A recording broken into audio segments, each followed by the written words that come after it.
लड़कन को हुए रौना चुने के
भोजराज कंस की सभा लगी हुई थी। महाराज सभा लगी हुई है, एक से टुकड़ी बलवान बैठे हुए। आज महाराज भोजराज कंस के आंगन में नृत्य चल रहा था, लेकिन भोजराज कंस को ये नाच सुहा नहीं रहा। क्या महाराज उसके मन में एक ही भय, एक ही चिंता थी कि मेरा काल पता नहीं कैसा है कैसा नहीं है। तब तक भगवान ब्रह्मा पुत्र नारद मुनि का आना हुआ। आज भोजराज कंस ने ब्रह्मा पुत्र नारद मुनि को आते हुए देखा है। आज नारद ने सुंदर आसन दिया और बैठा लिया। जब महाराज बैठाला है, दोनों हाथ जोड़े बोले आइए मुनिवर। और कंस राज ने बढ़िया सुंदर आसन देके बैठाला है। अरे आओ बैठो या संग में क्या इच्छा नाथ तुम्हारी। अरे आओ बैठो या संग में क्या इच्छा नाथ तुम्हारी। और क्या चाहत क्या ताना करे क्या सेवा नाथ तुम्हारी।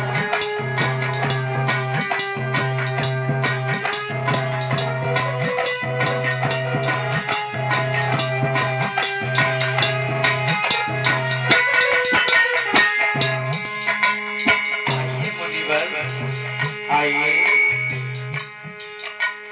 आप हमारे द्वार पे आए हुए हैं। आओ बाकी हमारी ही मुनिवर। अरे आओ बैठो या संग में क्या नाथ तुम्हारी।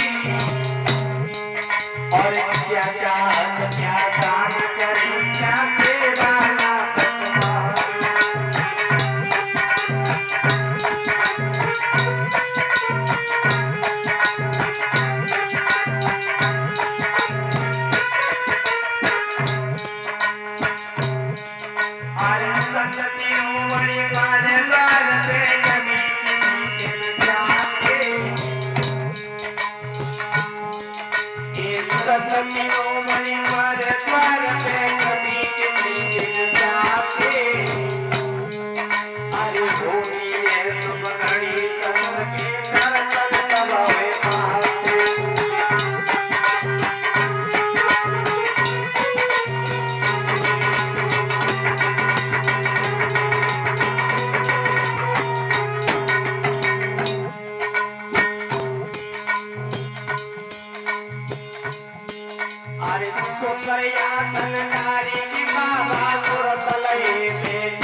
आज नारद मुनि को आते हुए देखा। भोजराज कंस ने दोनों हाथ जोड़े बोले आइए नारद मुनि। आइए जवाब दिया है कैसे आना हुआ।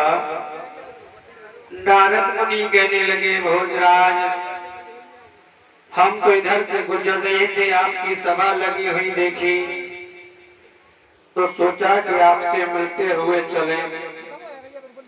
हे नारद मुनि बहुत ही अच्छा किया आपने हमारे द्वार आए और सब कुशल तो है। नारद मुनि कहने लगे भोजराज हम तो सब कुशल हैं, लेकिन तुम एक बात बताओ तुम्हारे चेहरे पे ये झुर्रियां क्यों पड़ी हुई हैं।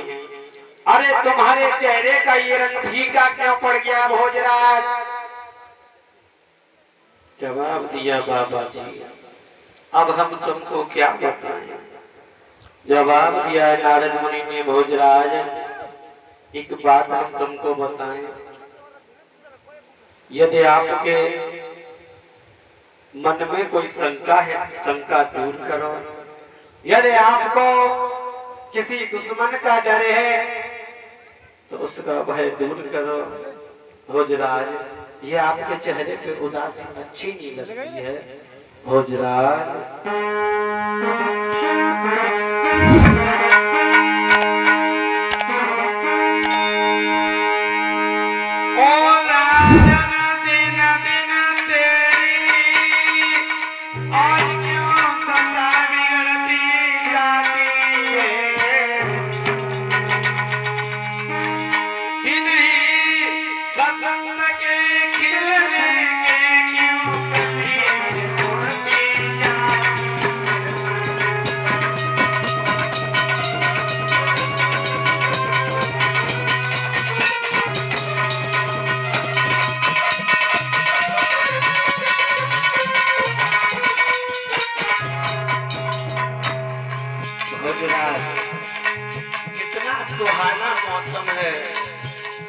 बसंत ऋतु है, लेकिन तुम्हारे चेहरे पे ये उदासी अच्छी नहीं लगती है राजन।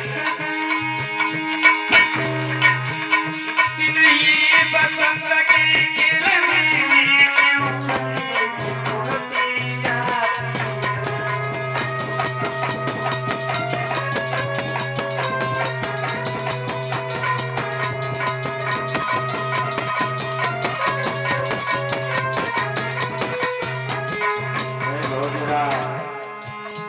आपको किसी भी चीज का डर है, किसी भी बात का, यदि किसी दुश्मन की चिंता है, यदि तुम्हारे तन में कोई रोग हुआ है तो किसी वैद्य को दिखाओ। यदि चिंता है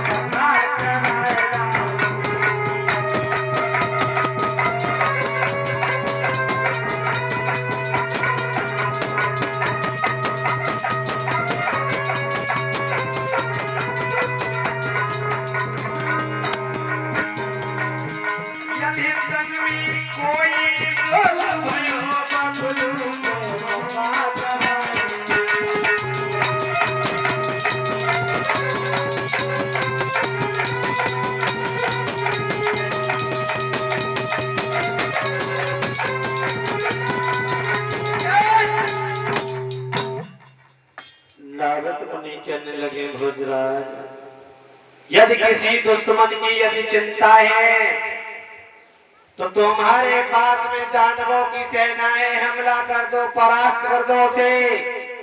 और यदि तन में कोई यदि रोग लगा हुआ है तो आप किसी वैद्य से इलाज कराओ।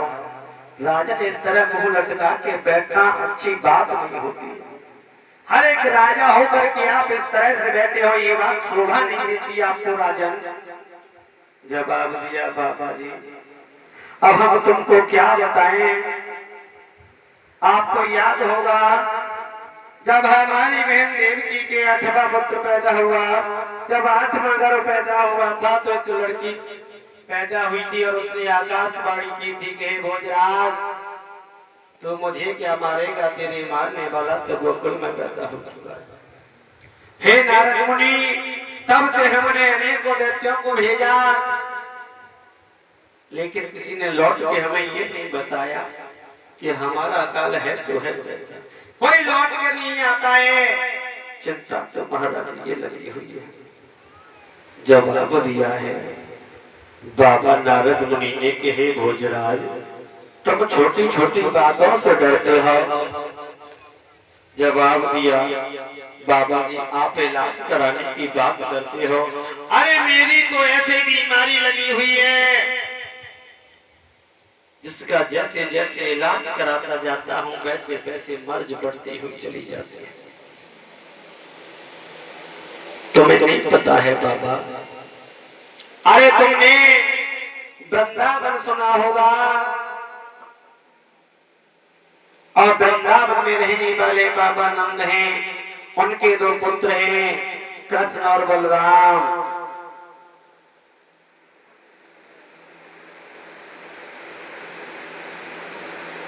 जवाब दिया है नारद मुनि ने, भोजराज तुम छोटी छोटी बातों को